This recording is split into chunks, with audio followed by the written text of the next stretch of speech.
আসসালামু আলাইকুম বন্ধুরা, আমার গরুর গোস্তের স্পেশাল কাচ্চি বিরিয়ানি রেডি হয়ে গেছে, দেখতে পাচ্ছেন আপনারা। তো বন্ধুরা, চলুন আমরা দেখে নেই এই রেসিপিটা করতে কি কি লাগে। ততক্ষণ পর্যন্ত আপনারা আমার ভিডিওর সাথেই থাকবেন আশা করি। প্রথমে আমি এখানে কিছু কাজু বাদাম নিয়েছি, কাঠবাদাম নিয়েছি, কিশমিশ নিয়েছি, আর আপনার একটু স্টার অ্যানিস নিয়েছি, আর হচ্ছে পোস্তদানা দিয়ে আমি এই পেস্টটাকে আমি আর কি রেডি করে ফেলবো। তো চলুন প্রথমে আমি এটা রেডি করার প্রসেসে চলে যাচ্ছি। বন্ধুরা, আমি আমি আমি সব ব্লেন্ডারে দিয়ে দিলাম এই ফলগুলি, আর একটু পানি দিয়ে দিলাম এটা পেস্ট করার জন্য। তো আমি এখন ব্লেন্ডারে এটাকে পেস্ট করে নিচ্ছি।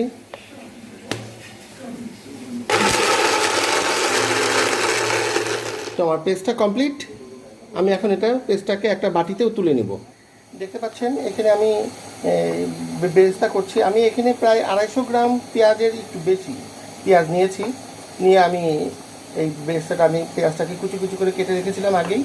তো এটা আমি এখন এই যে বেরেস্তায় চলে যাচ্ছি। এটা বেরেস্তাটা হয়ে গেলে তারপরে চলুন দেখা যাক কী করছি আমি এখানে গরু গোস্ত নিয়ে নিয়েছি 3 কেজির মতন, এবং আমি এই টুকরাগুলিকে বড় বড় রেখেছি। আমি যেহেতু আমি এটা একটা বিরিয়ানি করব, আমি টুকরাগুলিকে বড় বড় রেখেছি। তো চলুন আমি এই গরুর গোস্ততে কী কী মশলা দিচ্ছি সেগুলি আপনারা একটু দেখে নেন। তো আমি প্রথমে দিয়ে দিচ্ছি টক দই। আমি প্রথমে টক দইটা দিয়ে দিলাম।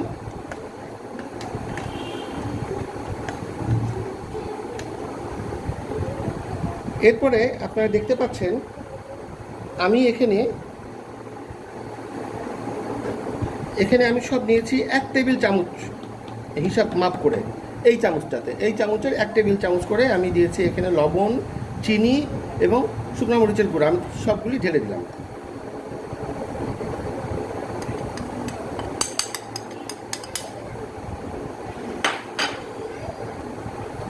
তারপরে আমি এখানে 1 টেবিল চামচের মতন আমি এখানে রসুনের পেস্ট দিয়ে দিলাম। 1 টেবিল চামচ রসুনের পেস্ট। আর 2 টেবিল চামচ আমি দিব আদা। দেখেন এই 1 টেবিল চামচ গেল, আর এই আর 1 টেবিল চামচ, 2 টেবিল চামচ আমি এখানে আদা দিলাম। বন্ধুরা, এখন আমি যে পেস্টটা আমি করে রেখেছিলাম সেই পেস্টটা আমি দিয়ে দিলাম। এগুলি দিয়ে আমি ভালো করে মেখে নিব।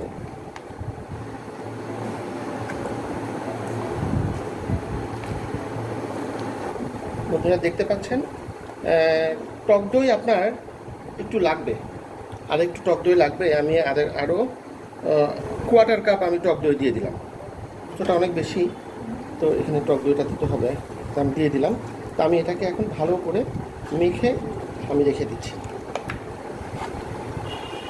এটা মিনিমাম আমি 1 ঘন্টার জন্য রাখবো, না পারলেও আমি মোটামুটি 30 মিনিট তো রাখতেই হবে। তো টার্গেট হচ্ছে আমার 1 ঘন্টা, যদি আমি সময় কভার করতে পারি। আর এখানে আমি কিছু মশলা দেখাচ্ছি। এখানে কিছু মশলা আমি রেডি করে রেখেছি। এই মশলাটাতে কি কি ইনগ্রিডিয়েন্টস দিয়েছি এটা আমি আপনাদেরকে জানাই দিব। আমি এখানে দিয়েছি হচ্ছে 6টা সাদা এলাচ, 2টা কালো এলাচ, তেজপাতা, দারচিনি, তারপরে হচ্ছে শাহি জিরা, তারপরে হচ্ছে সাধারণ জিরা, ধনে, এগুলি সব একসঙ্গে করে আমি এটাকে পেস্ট করে নিয়েছি। এটা আমি দিব আস্তে আস্তে। আমি এই মশলাটা আমি দিয়ে দিব সব এগুলোর ভিতরে। আমি এটাকে রেস্টের জন্য রেখে দিলাম। বন্ধুরা, আমার পেঁয়াজটাও বাই দিস টাইম হয়ে গেছে।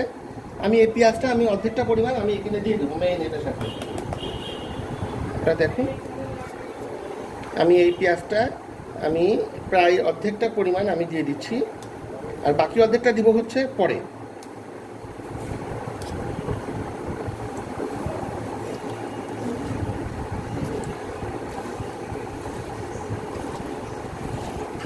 হ্যাঁ, এটা আমার হয়ে গেছে। আমি এখন এটা রেস্টে রেখে দিলাম আবার। বন্ধুরা, আমি এখানে বড় সাইজের 3টা আলু আমি কেটে নিয়েছি, 4 টুকরা করে কেটে নিয়েছি এগুলা। তো এটা আমি লবণে ভিজিয়ে রেখেছি। তো এটা চলুন এখন আমি তেলে এটাকে ভেজে নেব। আমি লবণে দিয়ে রাখছি এই জন্য যে আলুর ভিতরে এই লবণটা জানি আলুর মধ্যে ঢুকে যায় এবং আলুটা জানি কালার চেঞ্জ না হয়ে যায়। বন্ধুরা, আমি এখানে চলে আসলাম। আপনারা দেখতে পাচ্ছেন আমি এখানে বাসমতি চাল 1 কেজি বাসমতি চাল আমি এটা পানিতে 20 মিনিটের জন্য ভিজিয়ে রেখেছি। তো আমি এটা 20 মিনিট পরে আমি এই চালটা প্রসেসিংয়ে চলে যাব। তো অ্যাট এ টাইম আমাকে এই সবগুলি প্রসেস করতে হবে। তো চলুন আমি বাই সিরিয়াল আমি করতেছি। আপনারা দেখতে পাচ্ছেন এখানে আমি আলুটা ভাজার জন্য আমি চলে এসেছি। আলুটা ভাজতেছি, তেল দিয়ে ভেজে নিচ্ছি। এখানে আর অন্য কোনো মশলা কিছু দিতে হবে না, কারণ আমি এই ভাজা আলুতে আমি কি মশলা দিব সেটা তো বাইরেই পড়ে থাকবে, কোনো দরকার নেই। জাস্ট শুধু আমি আলুটাকে ভাজবো, কারণ আমি এটাতে যদি আমি দারচিনি দেই, এলাচ দেই, তারপরে গোলমরিচের গুঁড়া দেই, কোনো লাভ নাই, কারণ ওটার গন্ধটা এটার ভিতরে ঢুকবে না। তো দেখতে পাচ্ছেন আমার আলুটা ভাজার প্রসেসে চলে এসেছি। আলুটা ভাজা হচ্ছে, তো পরবর্তী স্টেজে আমি যাচ্ছি। তো চলুন বন্ধুরা, আমি চলে আসলাম। এখন আমি এখানে লেবু দিব। লেবু আমি এখানে একটা লেবু নিয়ে যতটুকু রস হয় ততটুকুই আমি আর কি খেতে দিচ্ছি বন্ধুরা। আর আমি এখানে যে পেস্টটা করে রেখেছিলাম সেই পেস্টটা আমি এখানে দিয়ে দিচ্ছি। আমি এখানে পুরাটাই দিয়ে দিচ্ছি, দিয়ে আমি পুনরায় এটাকে মাখিয়ে নিচ্ছি। আর এখানে আমি জর্দা রং বলেন যে কোনো ধরনের রং, এই রংটা আমি তো ইউজ করবো না, কারণ এই জন্য যে ইউজ করলে হয়ে যাবে রান্না তরকারির মতো, ওই যে হোটেলের হলুদ দিয়ে ভরে যে রান্না করে মাংস, এরকম অবস্থা হয়ে যাবে। তো এটা তো বুঝতেই পারছেন তখন কীরকম লাগবে দেখতে, যেহেতু একটা বিরিয়ানি হচ্ছে ইন্টারন্যাশনাল এটা, তো ওটাকে তো ওই পর্যায়ে রাখতে হবে আমাকে। তো ওই পর্যায়ে রাখার জন্যই আমি আর কি জর্দা রংটা আমি দিব না।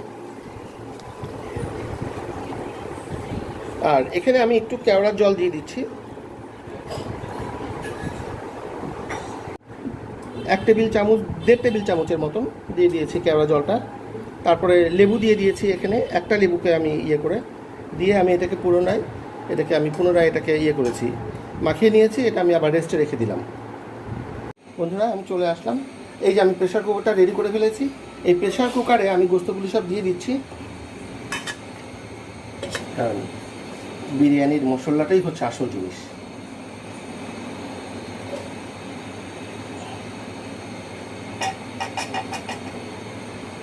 দেখেন বন্ধুরা, দিয়ে দিলাম। এখন আমি এখানে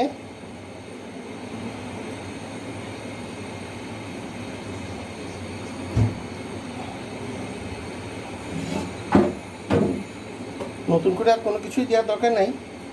আমি এখন এখানে শুধু দিব হচ্ছে আপনার শাহি জিরাটা অ্যাড করে দিব। যেহেতু আমি এখন প্রেশার কুকারে করছি, শাহি জিরাটা দিলে আমার জিরার যে গন্ধটা, এই গন্ধটা বাইরে বেরিয়ে যাবে না, সুন্দর একটা ফ্লেভার, মিষ্টি একটা ফ্লেভার চলে আসবে। তো আমি শাহি জিরাটা এই পরিমাণ দিচ্ছি।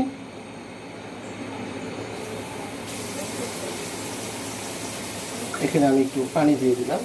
এখন আমি এটাকে কষাই নিই। তো আমি এখানে একটু কষাতেই আমি বুঝতে পারবো যে কি হবে না হবে।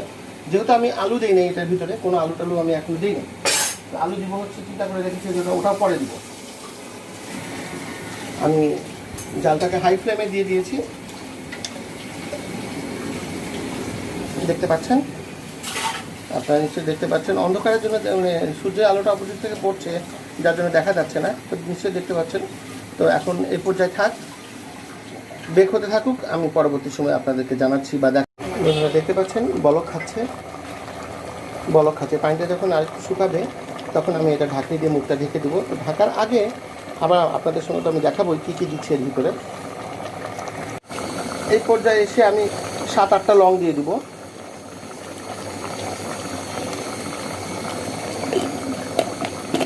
আমার গোস্তটা প্রায় হয়ে গেছে। এখন আমি এটা মুখটাকে আমি ঢেকে দিব। মুখটাকে আটকায় দেওয়ার আগে এখানে আমি আলুগুলি দিয়ে নিচ্ছি। তাহলে এখন আলুগুলিকে দেওয়াতে কী হবে, যে আলুটার গলে ভর্তা লেগে যাবে না। আর প্রথমে যদি আমি আলু দিতাম, এটা সিদ্ধ হতে আলুগুলি কোনো অস্তিত্বই থাকতো না। তো চলুন আমি এখন এটা দিয়ে আমি এখন ঢাকনিটা দিয়ে মুখটা ঢেকে দিচ্ছি।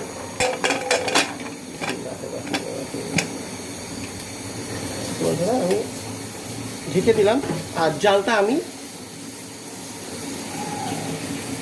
একটু হালকা করে দিলাম, কারণ যেহেতু এখানে বাতাস বেরোতে পারবে না। এখন এখানে 3 সিটি মারুক আর 4 সিটি মারুক, এটা হয়ে যাক, তারপর আসছি ফিরে। বন্ধুরা এখানে আমি আবার একটু কাবাব করব। কাবাবের জন্য আমি এখানে গোস্ত নিয়েছি হাফ কেজি পরিমাণ, তারপরে ডাল বাটা নিয়েছি আপনার 300 গ্রাম বা 250 গ্রাম পরিমাণ, আর আদা রসুন ধনে জিরা যা যা আছে সব কিছুই আমি দিয়েছি, শাহি জিরাও দিয়েছি, দারচিনি দিয়েছি। এগুলি দিয়ে এটাকে আমি সিদ্ধ দিয়ে অলরেডি আমার সিদ্ধর প্রসেসিংটা শেষ হয়ে গেছে। তো এটা আরেকটু বাকি আছে, এটা হওয়ার পরে আমি এটা ব্লেন্ডার মেশিনে ব্লেন্ড করে নিব। এটা হচ্ছে আপনার একটা টিকিয়া কাবাব হবে।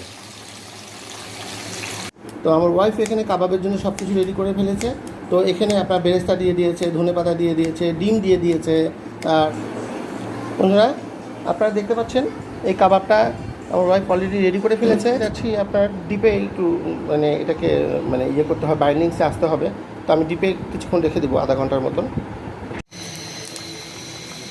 তো বন্ধুরা এটা আস্তে আস্তে দেখেন তেলে ভাজা হবে, ডুবো তেলে ভাজা হবে।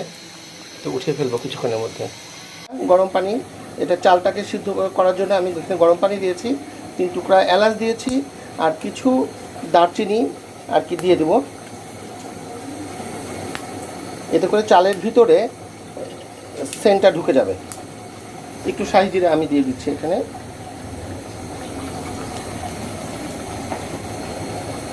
এই পরিমাণ লবণটা দিলেই চলবে। আর এখানে একটু তেজপাতা আমি দিয়ে দিব এই পানিটার ভিতরে। তো পানিটা বলক খাওয়ার পরে আমি এখানে চালটা দিয়ে দিব। বন্ধুরা আমার পানিটা কিন্তু বলক খেয়ে গেছে। আমি এখন এখানে চালটা দিয়ে দিচ্ছি, আস্তে আস্তে চালটা ঢেলে দিব। চালটা দেখেন, চালটা আমি ঢেলে দিচ্ছি।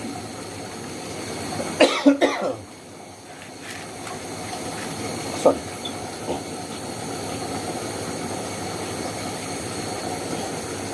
এখানে আমি আপনাদেরকে আগে বলেছি এখানে চালটা নিয়েছি আমি, পাকিস্তানি চাল।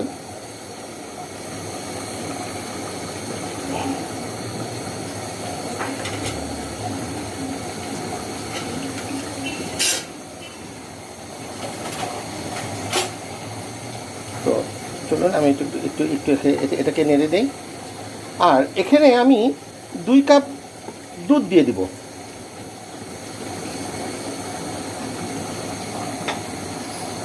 দুধটা শক্ত হয়ে গেছে, যাই হোক অসুবিধা নাই, পানি গরম আছে, দুধটা দিলে গলে যাবে। তা আমি এখানে 2 কাপের মতন আমি দুধ দিয়ে দিচ্ছি।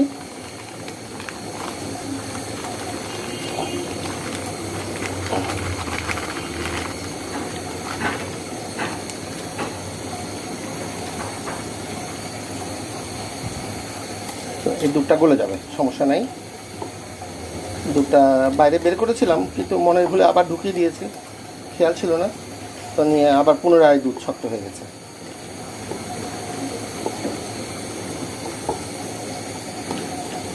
তো আমি এটাকে 40 to 60% এটাকে বেক করে নেব।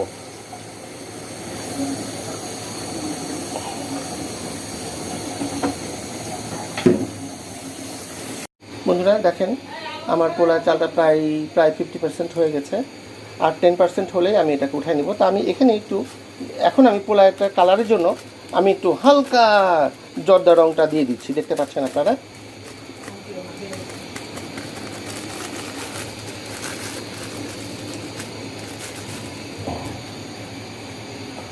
আমি এখন একটু নেড়ে দেবো এটাকে, সব কিছুর সঙ্গে মিশে যাক।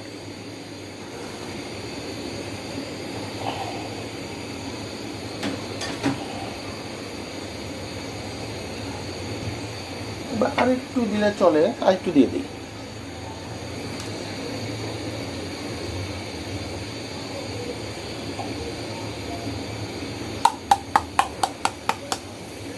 হয়ে গেছে, আমি দিয়ে দিলাম।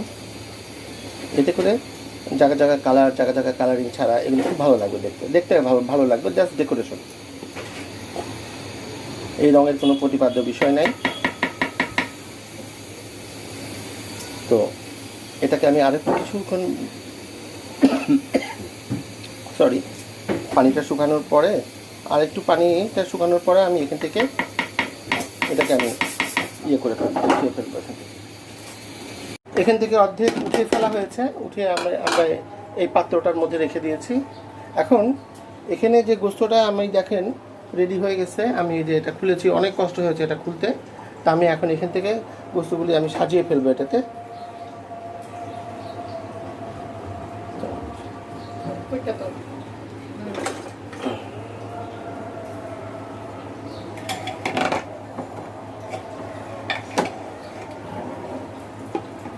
দেখতে পাচ্ছেন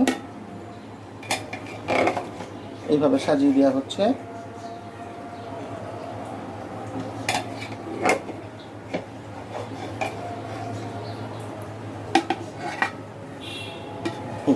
এখন এখানে কিছুটা আমি কিশমিশ দিয়ে দিব। এখানে কিছুটা কিশমিশ আমি দিয়ে দিচ্ছি এখানে।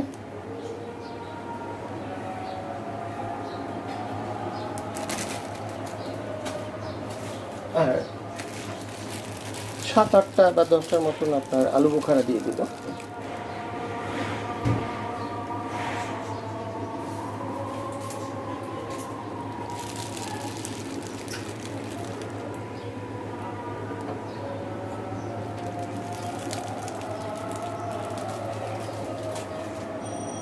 আর এখন এটার উপরে আমি চালটা আবার একটা লেয়ার করে দিব।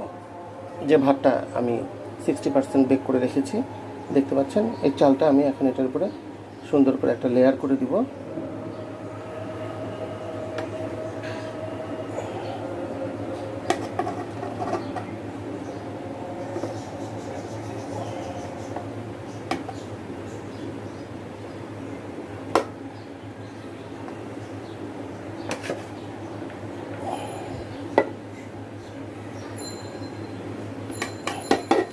পুরো প্রসেসটাই আমি দেখাবো আপনাদেরকে। এইভাবে আমি লেয়ার করে দিচ্ছি। আর এখানে আমি একটু কেওড়া জল দিয়ে দিব।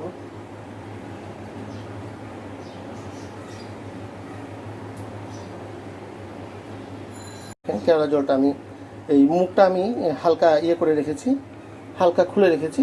এখানে একটু চাপ দিলেই এই দেখেন এইভাবে পড়তে থাকবে। এতে করে আপনার 1-1.5 টেবিল চামচের মতন পড়বে। যে কত সুন্দর পড়ে যাচ্ছে, এইভাবে করলে ভালো হয়।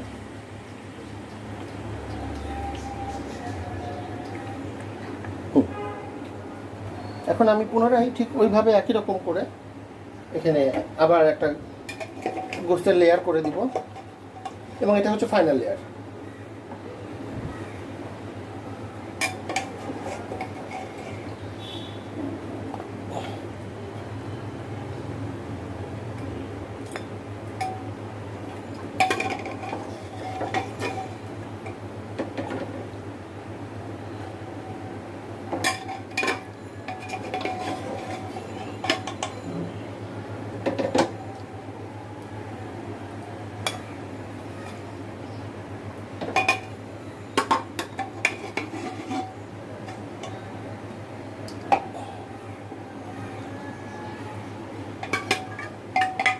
আর এটাতে ঝোলও দিয়ে দিব।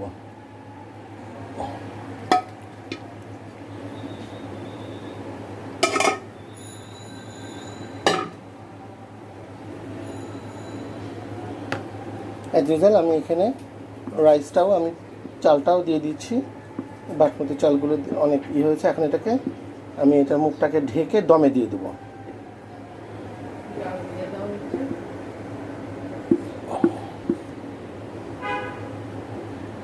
তো এখন আমি এটা চুলাটাকে এটাতে আর কোনো কিছু দিব না। আর ভাজা পেঁয়াজটা দিব হচ্ছে নামানোর পরে, একদম উপরে জাস্ট ডেকোরেশনের জন্য সাজিয়ে দেবো। এখন আমি আর দিব না, কারণ অনেক পেঁয়াজ দিয়ে ফেলেছি এখানে।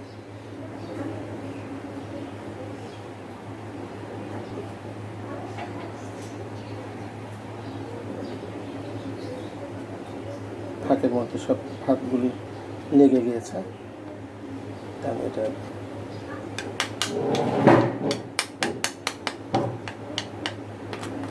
আসলে রান্নাটা একটা এমনই জিনিস, আপনি যা দিয়ে দিবেন না কেন ওটা দিয়েই হবে। আর এটা একটা গোপনে আর একটা ট্রেডিশন, আর একটা আছে, একটা রেসিপি আছে। তো সেটাকে বলা হয়, এটা এটা এটা ওরা ইন্ডিয়াতে বেশি ইউজ করে। সেটা হচ্ছে আপনার মিঠা আতর। মিঠা আতরটা এটা হচ্ছে গোপন ইনগ্রেডিয়েন্টস, এটা কেউ বলে না। বাংলাদেশে বড় বড় হোটেলগুলিতে আপনি যখন খাবেন তখন দেখতে পাবেন ওরা মিঠা আতর দেয়, কেওড়া জল, গোলাপ জল দুটাকে সংমিশ্রণ করে দেয়। এটাই হচ্ছে ওদের গোপন ইনগ্রেডিয়েন্টস, আর কিছুই না। আর মশলা আপনি যা দিবেন সেটাই হচ্ছে আপনার।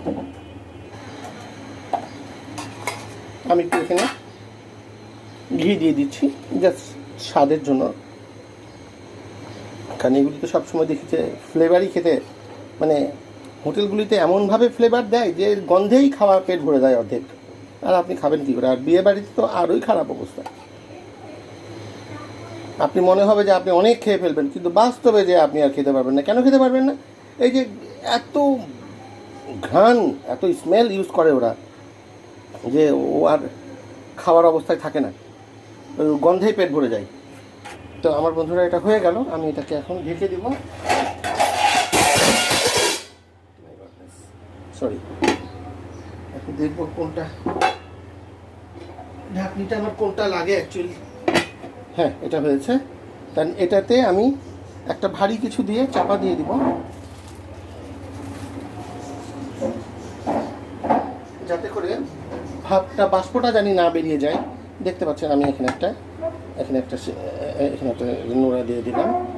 যদি বা এটা আমাদের কোনো কাজেই আসে না, জাস্ট তবু ওই বিপদের বন্ধু বলে একটা কথা আছে, ওই সূত্র ধরে আর কি এটাকে রেখে দিয়া। আর আমি জালটা আবার জ্বেলে দিচ্ছি।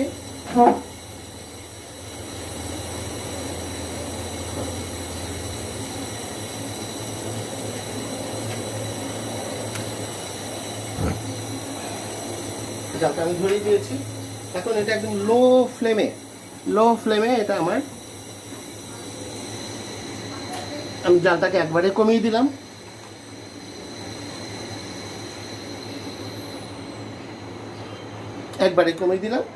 আমি এই ঢাকনিটা আর খুলবো না। এরপর যখন আমি চেক করতে আসবো তখন আমি এই পাশে দুইভাবে কাঁধাটা ধরে ঝাঁকিয়ে নিব, কিন্তু আমি আর খুলবো না। এখানে উচিত ছিল আমাকে আটা মাখিয়ে আর কি এই জিনিসটাকে, এই যে কাঁধাটাকে আটকিয়ে দেওয়ার, কিন্তু এত ঝামেলা করতে চাইলাম না। যাক, তো ওকে বন্ধুরা, দেখেন আমি চলে আসলাম। আমি কিন্তু এর মাঝে একটু দেখে গেছি, আর বেরেস্তাটা আমি দিয়ে দিয়েছি। এতে বেরেস্তার সঙ্গে চিনি দিয়ে একটু এটাকে মাখিয়ে নিয়েছি, তারপরে হালকা করে আমি ছিটিয়ে দিয়েছি। আর এটা দেখাচ্ছি, দেখেন এভাবে আমি বেরেস্তাটা আপনার ছিটিয়ে দিয়েছি। আর আমি আবারও ঢেকে দিচ্ছি। এটা হয়ে গেছে আমার, আলটিমেট এটা অলমোস্ট হয়ে গেছে। এখন আর কিছুই আড়িয়ে নাই এটার। এখন আমি ঢেকে দিচ্ছি আবার, এখন নামিয়ে ফেলবো। বন্ধুরা, আমি যেখানে সালাদও রেডি করে রেখেছি, সালাদ রেডি হয়ে গেছে। এখন আর দেরি করতে পারছি না, খেতে হবে, খুব খিদা লেগেছে। তো চলুন আমরা খাওয়া দাওয়া করে আপনাদেরকে জানাচ্ছি এটা কেমন হয়েছে।